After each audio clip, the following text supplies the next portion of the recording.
In this episode, we're going to chat about what is money. And there's so many different ways that you can look at money, and we're going to dive deep in this episode. Right. What is money? What is it in our lives? What does it mean to you? And how can we create a positive relationship with it?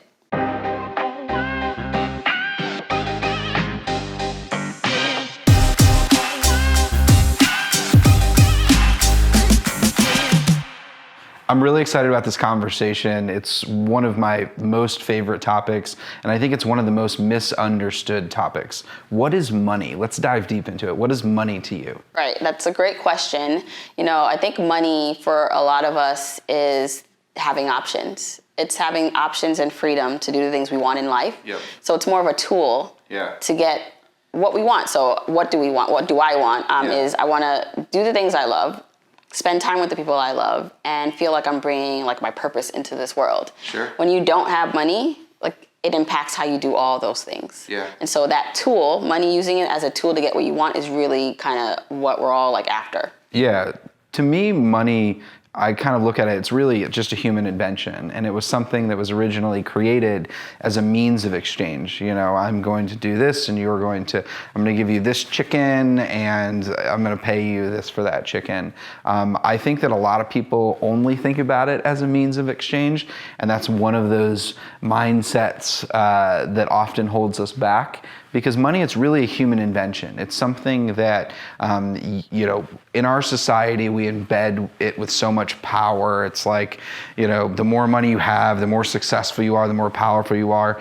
But that's just the way that the world thinks about it. It's not the way that we have to think about it. And one of the things for me, I really tried to take a lot of the stress that I felt around money that came from growing up. I tried to take that out of money. I tried to take a lot of the anxiety of not having money out of money and tried to control money instead of letting it control me. And that's one of the things is it's something that often makes us feel uncomfortable. And so it's like a friend that we kind of maybe don't really like, and so we try not to talk to them that much, or maybe we don't text them back. But money is something where it's going to be with us for the rest of our life, and so we have to have a relationship with it, and we might as well control that relationship and be in control of it instead of letting the fear of it or the anxiety of it or the traditional success narrative control us. That's the way I think about it. Yeah, and like you're saying, I think it's having a positive relationship with it, because it can be riddled with a lot of anxiety and negative feelings and emotions based on if we have it or not, right? So, typically people who don't have money are stuck in a cycle of not having money. And then people usually who do have a lot of money beget and get more money. So I think depending on where you land in that, whether you don't have much or you have a lot, or maybe you're in the middle somewhere, it does impact your relationship with it. Yeah. But what we're trying to do and talk about now is okay, how then, no matter where you are, how do you create a positive relationship with it and not have it run you? Yeah. Right? Yeah, absolutely. Because I think you're right. It's kind of not having money perpetuates not having money. And a lot of people feel stuck. I know that I felt stuck when I had $2.26 and was living back with my parents. I'm sure you've felt stuck. So the question is, if someone feels stuck, what's that first way that they can transform or at least change their relationship with money? What would be the first step? Right. So I think some of this is going to sound a little woo-woo, right? Because I'm going to now talk about the abundance mindset. Right. And so operating from a place of abundance, even if you don't, the problem is if you don't feel like you have any, right? Yeah. But if you were able to wake up this morning, if you were able to even go to work, you are operating from a level of abundance that you should appreciate. It might not be the ultimate place you want to be, right? Maybe it's not the job you love, but I think inherently that thought process of not appreciating what you already have keeps you stuck from receiving more. Yeah. So it's more of being in a place of, wow, I have something. It might not be what I want, but it's something. Yeah. Appreciating that, and then seeing as though now I'm in a position of appreciation and positivity. How can I create more? How can I generate the feeling that I want more of? You have to kind of be it. You almost have to operate in a sense that the things you want. So what do we want money to do? We want to have more happiness and be with the people we love.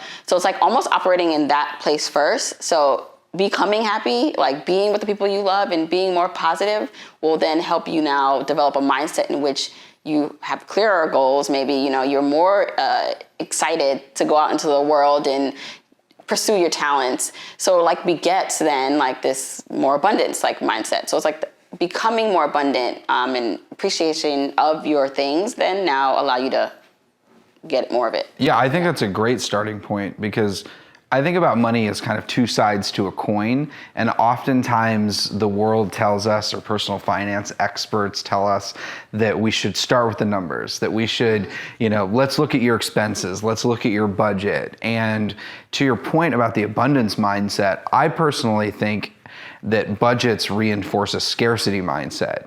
It's this idea that you have to look at every single penny that you're spending. You have to drill down. You end up feeling guilty when you overspend. You end up feeling guilty when you set a budget and then you don't stick with it.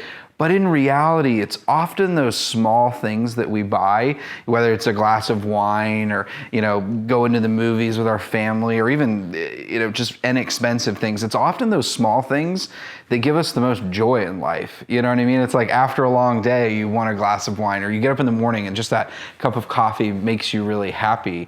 But we live in a world that tells us to cut back on those things and track everything we spend, when in reality, what matters is saving on your housing, transportation, and food. And then on the flip side, there's a limit to how much you can cut back, but a lot of the narrative focuses on cutting back, cutting back, cutting back. But to your abundance mindset point, there's not a limit to how much money you can make. Right. So why spend so much of your time trying to cut and pinch every penny when you could be spending that time instead going out trying to get a raise or build new skills? So that just always bothers me that we always focus on just cut back, cut back, cut back. When in reality, you're right. The important place is to start and be like, I already have so much to appreciate. I woke up this morning. I exist. I have people around me who, this is one of the things and that I just hear over and over. People are they're so stressed in their life, and you actually step back as an outside observer and you're like, you have 2 amazing kids and a partner that you love, and you get to go to the beach each year, or you have a family that's amazing, and you're relatively happy with your job, or maybe you're not, but it's able to provide a life that makes you happy. You've already kind of won the game. Yeah. So you said a couple interesting things there. I think with the budget, I think people focus on that in the personal finance space because it's the easiest thing that most people. Now, it's not easy to cut back or do those things, but it's the easiest thing that most people can reverse engineer increasing their income right away, right? Yeah. So if they don't have the confidence or skill set to increase that right away, that might take some time. Sure. But if you are overspending in areas you shouldn't be just because you don't have the income to support that, and then you want to reach your goals, then cutting back can be a means of being able to reach your goals immediately, right? So if you're spending too much on coffee because you literally cannot afford coffee, you're putting it on your credit card and it's accumulating. Right. I think so. That's why I think the focus is there. But I agree with you that can't be the only thing we talk about. And so I think for most people, I think what you're saying and what I'm saying when we talk about just reaching goals is you need to be conscious of how much you spend. So I agree. I think that you should still make room to enjoy the things you want in life. So if you do enjoy coffee, you can still have coffee, or you do enjoy going out to eat. So my husband and I, we live in the city, we still go out to eat. It's something we budget for. So it's funny because you look at it as limiting the budget, and I actually think it can be freeing when you create spending bands, right? Yeah. So it's not you cannot spend, but be reasonable within your means if you still have goals most of us do that you want to reach. So if you want to go out to eat, all right, before you weren't even tracking it because you're abundant, hey, I can eat wherever I want, which would be the goal for everyone, right? You don't have to think about it. But if you are in I got to pay off some debt, I got to be more conscious, then you can spend up to a certain limit and not feel guilty about it, but you need to be conscious of it now. Yeah. I've just never been that disciplined. And so for me, it was, okay, if I can get my housing expense as low as possible and drive the cheapest car and maybe not even have a car, but I always bought the cheapest car I could get on Craigslist, and I controlled my kind of food expenses, then I knew if I was, saving at least 20, 30% of my income, that I was doing that first with the month, and then the rest of the month I could spend the money however I wanted and not have to track it as intensely or not have to think about it as intensely. And I think this makes me think that I think there's obviously a lot of different personality types, and there's certainly personality types where budgeting works, but let's encourage people where budgeting might not work, that it's okay, that you don't necessarily need a budget. And leading with that one question of kind of how can you use money to live a life that you really want to live, and then figure out how much money you need and whether you're using that money to support that life as opposed to just here's how much we spent. And so then maybe one month in January you overspent, $500, but you had a really amazing month, and you sit down with your partner maybe and you're like, that was worth it. That was amazing. Like, even though we overspent, that was an amazing month. We enjoyed our life. And looking at it through that lens as opposed to, we overspent, how do we get back on track? I'd love your thoughts on that. Yeah, I think that's that would be the ideal situation. We also want to enjoy our lives. And I think that's the beauty about the journey, is that it's different for everyone. You don't have to have a budget. Right. I think the budget comes into play, like you said, for people who are really living paycheck to paycheck, other than increasing their income, right? There are probably ways in which they are overspending.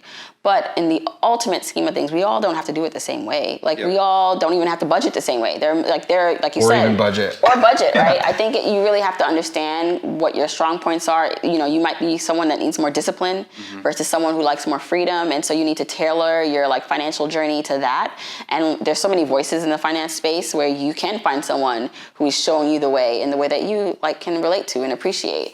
But I agree that yes, if you did enjoy this particular month and you did overspend, should you beat yourself up over it? No. But I think people also need to be realistic in the sense that you say you want to reach a certain goal, right? You say you want to pay off debt, or you say you want to save more.